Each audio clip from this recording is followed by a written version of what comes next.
ஆன்மீக நண்பர்கள் அனைவருக்கும் அன்பு கலந்த வணக்கங்கள். இன்றைக்கி நாங்கள் ஆன்மீகம் சம்மந்தமான பதிவில் பார்த்தீங்கன்னா, சகல தெய்வங்களின் அருளையும் பெறணும்னு சொன்னால் நம்ம செய்ய வேண்டிய வழிபாடு முறை என்ன அப்படின்னு சொல்லி தான் நாங்கள் இன்றைக்கி பார்க்க போகிறோம்.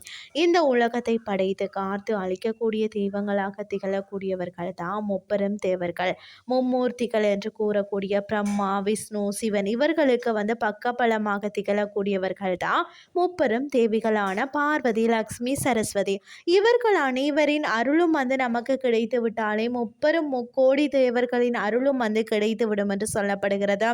அப்படி இவர்கள் அனைவரின் அருளை பெற்றாலே நம்மளுடைய கஷ்டங்கள் அனைத்தும் தீர்ந்து விடும் அல்லவா? கஷ்டங்களை தீர்த்து இந்த தெய்வங்களின் அருளை பெறுவதற்கு செய்ய வேண்டிய வழிபாடை பற்றி தான் நாங்கள் இன்னைக்கு ஆன்மீகம் சார்ந்த பதிவில் பார்க்கலாம். அதாவது பார்த்தீங்கன்னா, சிவபெருமான வழிபாடு செய்வதற்கென்று ஒரு வழிமுறை இருக்கிறது. அதே போலதான் மகாவிஷ்ணுவை வழிபாடு செய்வதற்கும் ஒரு வழிமுறை இருக்கிறது.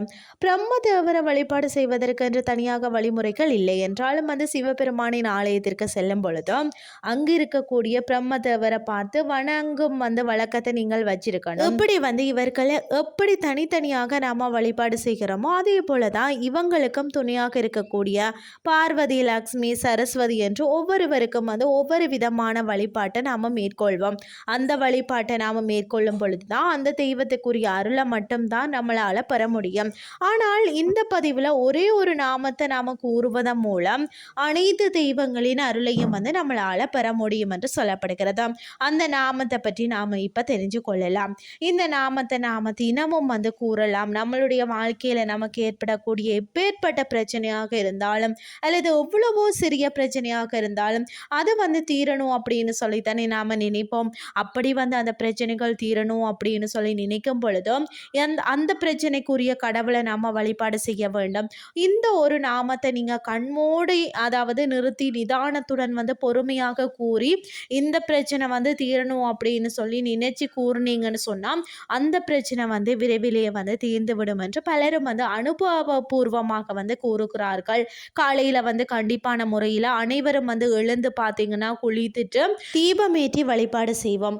ஒரு நிமிடமாவது பூஜை அறையில தெய்வத்திற்கு முன்பாக நின்று வழிபாடு செய்யும் வழக்கம் என்பது எல்லாருக்குமே இருக்கும் இல்லையா? அப்படி நாம வழிபாடு செய்யும் பொழுதுதான் பார்த்தீங்கன்னா கேசவா என்று சொல்லி இந்த ஒரு நாமத்தை கண்களை மூடி எந்த பிரச்சனை தீரணும் அப்படின்னு சொல்லி நினைக்கிறோமோ அந்த பிரச்சனையை நினைத்து கொண்டு நிறுத்தி நிதானத்துடன் 9 முறை கூறுங்கள். அவ்வளவுதான் வழிபாடு. ஒருவேளை காலையில எங்களால கூற முடியல அப்படின்னு சொல்லி நினைச்சீங்கன்னா மாலையிலையும் நீங்கள் கூறலாம். உடல் நலம் சரியில்லை, பூஜை அறையில தீபம் ஏற்ற முடியாது என்று நினைச்சீங்கன்னா பூஜை அறைக்கு செல்லாமல் இருக்கும் இடத்துல இருந்து கொண்டே நீங்கள் இந்த நாமத்தை உச்சரிக்கலாம். அதாவது பார்த்தீங்கன்னா எந்த ஒரு பிரச்சனையாக இருந்தாலும் சரி அந்த பிரச்சனை தீரணும் அப்படின்னு சொல்லி இந்த ஒரு நாமத்தை கூறும் பொழுது முப்பெரும் தேவர்கள், தேவியர்கள், 30 முக்கோடி தெய்வங்கள் என்று அனைவரின் அருளாலும் அந்த பிரச்சனை தீர்ந்துவிடும். முழு நம்பிக்கையுடன் நாம செய்யக்கூடிய இந்த ஒரு செயலாக இருந்தாலும் சரி அந்த செயலில் நல்ல முன்னேற்றம் உண்டாகும் என்பது முழுக்க முழுக்க உண்மை.